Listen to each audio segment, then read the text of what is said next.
I was on KBLA the other day, yesterday, with my friend Tavis Smiley. I'm an investor and a supporter of that station. And he said, who do you want to run for president? I mentioned, I think you'd be good at the job. Not this year, we know. No, I know.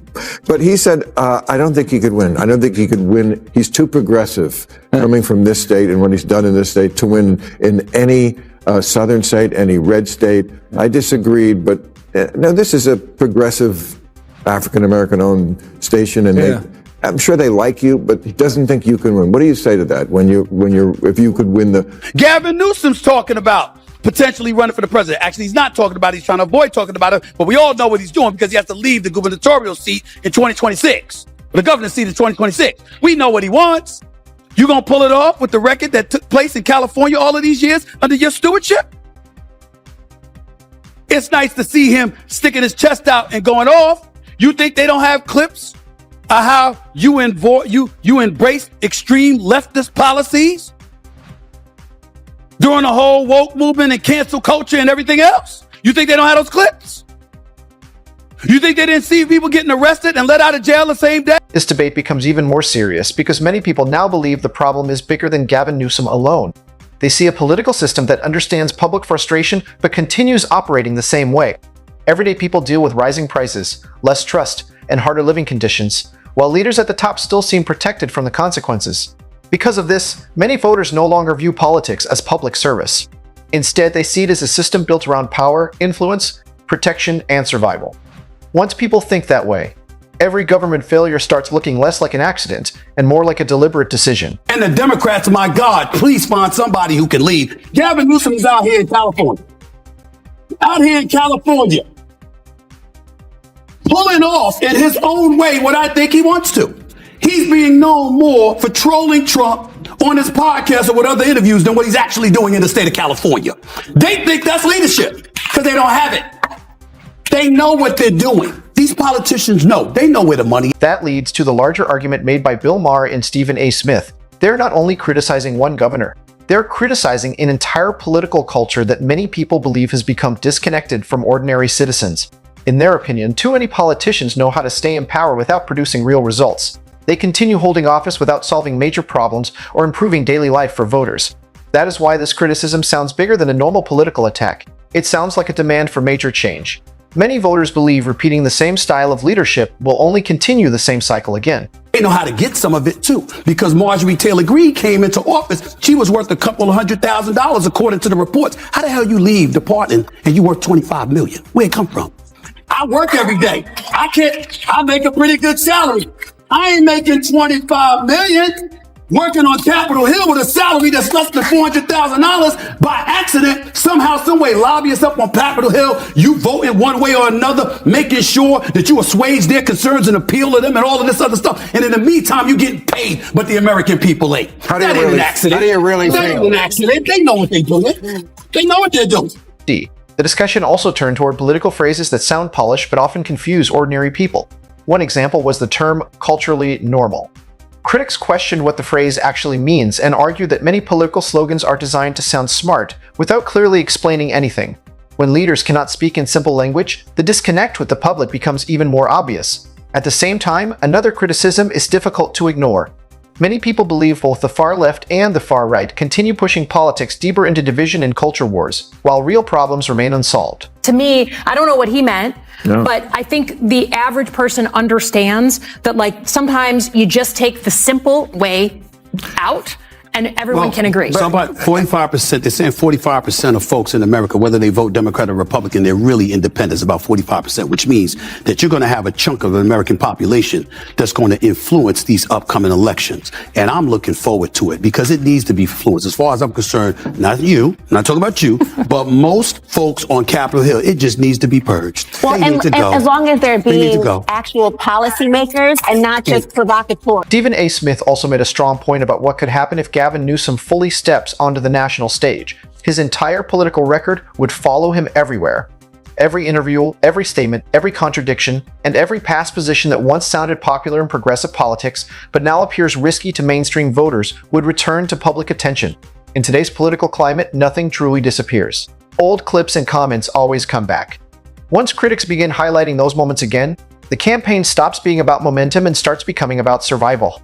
One issue critics continue bringing up is his changing position on the term Latinx.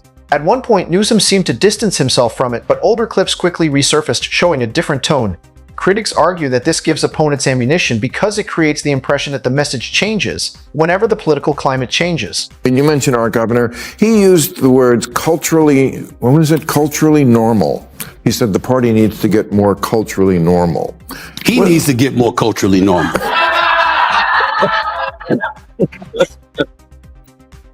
What is it's just the truth. It's just the truth. I actually like Gavin Newsom a little bit anyway. But it's just the truth. I like him. What does that mean to you, culturally normal? What do you think he means? What does it mean? I do not know what he means, but I don't.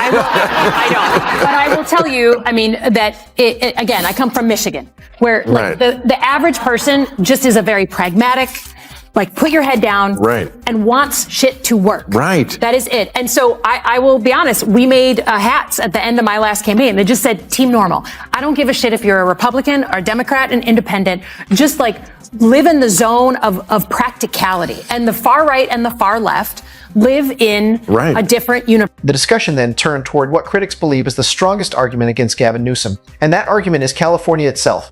Critics point to crime, concerns about repeat arrests, visible homelessness, the high cost of living, and years of unfinished infrastructure problems. One project that continues attracting attention is the high-speed rail system. Critics say it has consumed years of funding, delays, and excuses without delivering results equal to the original promises.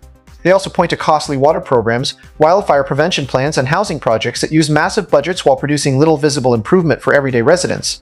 The spending remains high, delays continue, and many problems remain unresolved. For critics, this is not only a policy problem, but also a major leadership failure. Gavin Newsom's talking about potentially running for the president. Actually, he's not talking about it. He's trying to avoid talking about it, but we all know what he's doing because he has to leave the gubernatorial seat in 2026. The governor's seat in 2026. We know what he wants. You gonna pull it off with the record that took place in California all of these years under your stewardship? It's nice to see him sticking his chest out and going off. You think they don't have clips of how you embrace extreme leftist policies during the whole woke movement and cancel culture and everything else? You think they don't have those clips? You think they didn't see people getting arrested and let out of jail the same day? Stephen A. Smith also delivered strong criticism regarding immigration politics. He argued that Donald Trump is not simply reacting to events, but controlling the political conversation itself. According to Smith, Trump sets the narrative, shapes the debate, and pulls opponents into arguments that already favor him. Smith believes this is exactly where Gavin Newsom struggles politically.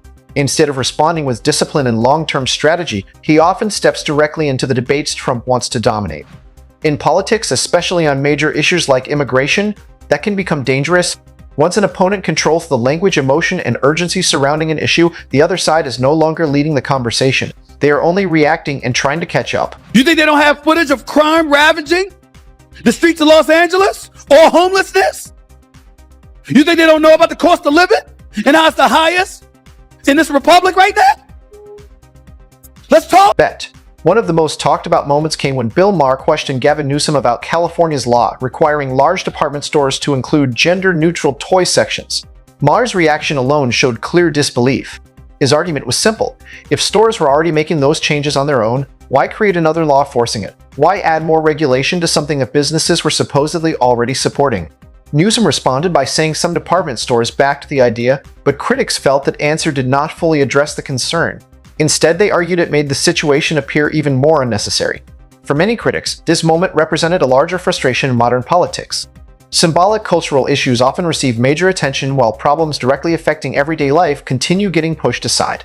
Looking at all these arguments together, a clear pattern begins to form. Critics like Stephen A. Smith and Bill Maher believe Gavin Newsom's leadership reflects a much deeper problem inside California politics. From unfinished projects like high-speed rail to homelessness, culture war debates, and shifting political positions, the criticism always returns to the same issue. Many voters feel the priorities no longer match the real needs of ordinary people. Critics argue that Newsom's political image has often appeared stronger than the actual results. That is why the idea of a national campaign raises so many concerns. Once California's record becomes part of a presidential race, every contradiction, unresolved issue, and policy failure receives far greater attention. This debate is no longer about one headline or one uncomfortable interview. It is about whether a leader seeking a bigger stage can fully defend the record that brought him there. That Governor Newsom is not playing directly into his hands. He himself said, this is exactly what Donald Trump wanted. Well, forgive this rhetorical question. Then why the hell are you giving it to him? Why the hell are you playing right into the hands of Donald Trump? Because I got news for you. On this particular issue, as it involves migrants, immigrants, those who are undocumented, dare we say illegal, in the United States of America, he's winning on this issue. There's a reason he won the popular vote. There's a reason he won the electoral college vote. There's a reason he won every swing state. There are people within the United States of America that want our immigration crisis addressed and want the situation resolved somehow, some way. And a person that seems eager to bring a resolution to the table. Stephen A. Smith did more than criticize Gavin Newsom. He directly challenged the image Newsom has tried to create for himself. Smith argued that while Californians face expensive living costs, public frustration, high taxes, and businesses leaving the state, Newsom appears more focused on podcasts, media attention, and attacking Donald Trump instead of fixing California's problems. According to Smith, the difference is clear. He believes this is not real leadership, but pure branding and political theater presented as serious governing. New law in this, I think we have way too many regulations and laws, as we've talked about. And this one, I think, says if you're a department store with over 500 employees, you have to have a gender-neutral toy department. Yeah. Stuff like that. Yeah, I get it. So do you think that's silly? Do you think that's a silly thing that we too much government there? That's an interesting one because the department stores came to us supporting that, and they're the ones making a case for that. They're making us. They're already moving in that direction. Why don't you make a law about that? Bill Maher and Stephen A. Smith strongly criticized Gavin Newsom's record, and the issues they raised are becoming harder to ignore. For years, critics have claimed California has struggled under Newsom's leadership. Costs continue rising, priorities appear misplaced, and frustration keeps growing. Even with all these problems, Newsom still seems focused on a larger political future. Now, Maher and Stephen A. are explaining why that could fail badly. They believe voters are paying closer attention than ever before. If you enjoy direct political commentary without soft language, this debate is definitely getting people talking.